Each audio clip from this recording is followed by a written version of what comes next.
Elon Musk, I hate to admit it, but you did it. Tesla is in fact number one, with the highest fatal accident rate among all car brands in America. It's not a prestigious award, I never said that it was. It's kind of a rough one actually, and it's actually even worse than it sounds. Being number one for highest fatal accident rate isn't the worst that this gets. So this is all according to a recent IC Cars study that analyzed data from the US fatality analysis reporting system, which I have to imagine is being defunded right now thanks to this reporting. Anyway, what they did was they looked at model year cars from 2018 to 2022, and they focused on crashes between 2017 and 2022 that resulted in occupant fatalities. Tesla vehicles had a fatal crash rate of 5.6 per billion miles driven. Kia was second with 5.5. Buick was number 3 with 4.8. Now on average, cars in America were at 2.8 per billion vehicle miles driven, and that's the worse than it sounds I was referencing. It's not just that they're worst, it's that the average is half the amount of Tesla. This is the sort of thing that I feel like should be all over the news. How are business networks not focusing on this? That you're twice as likely as average to be in a fatal accident? And by the way, they may not cover it, but Musk could at least update this tweet where he says Teslas are the safest cars on the road, but most people don't know that. I think they should know the results of this study actually. Now, to be fair, it isn't necessarily just the cars. It isn't necessarily that the cars are naturally less safe. It could also be something about the sort of people who drive the cars, which many are perfectly lovely, normal people. But apparently Tesla drivers have more incidents, accidents, DUIs, speeding, and citations per 1,000 drivers than most other cars. You can see Subaru, for instance, has like 4 less incidents per 1,000 drivers than Tesla. So they not only have the highest fatal accident rate, they also have the highest negative driving incident rate. So maybe it's something about that. Maybe they're just trusting the self-driving features that Elon Musk has been willfully, knowingly lying about for literally years so that he can make a buck off of people, and maybe they die as a result of it.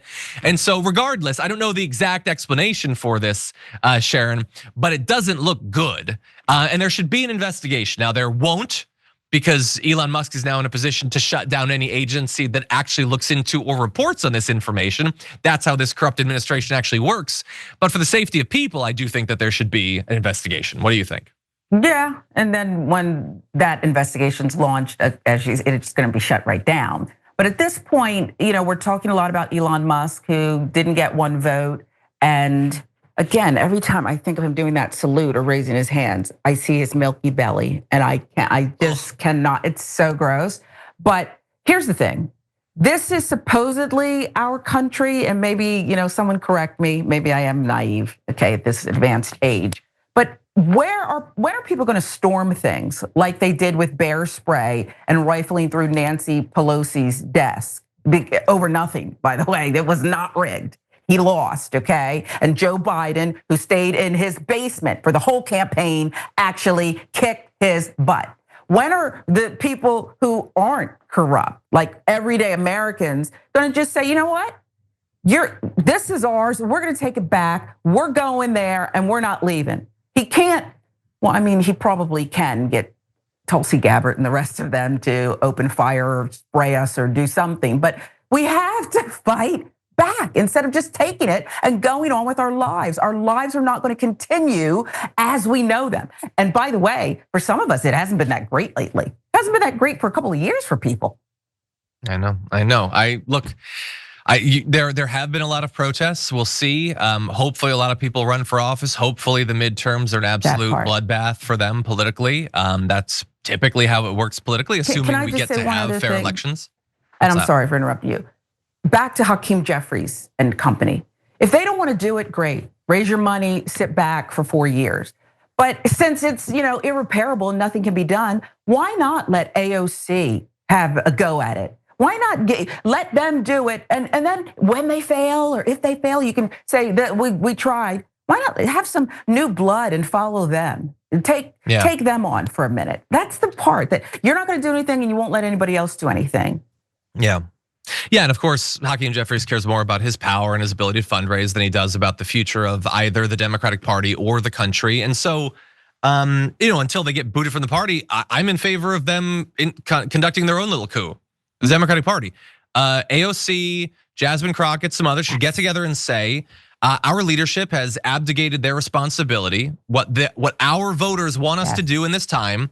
So we are now designating ourselves, we are the official spokespeople for this party. And we'll see what the people think. I think I know where the people will side, but let's see that. And if some of the other centrists or whatever want to get on board, that want to have a future in the party, if Pete Buttigieg, wants to have a future, then he can support that coup. But I would love to see that because something needs to happen. Coups are in. Yeah, and by the way, I know that it's pointless to even talk to the board of Tesla because they're all just Elon Musk cultists. Like considering this data, like shouldn't you have a CEO?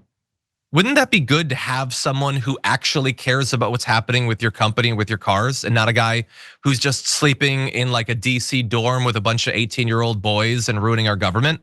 Like you're paying for a CEO, shouldn't you have a CEO? Anyway, I don't understand business, I guess. It's better to not have one.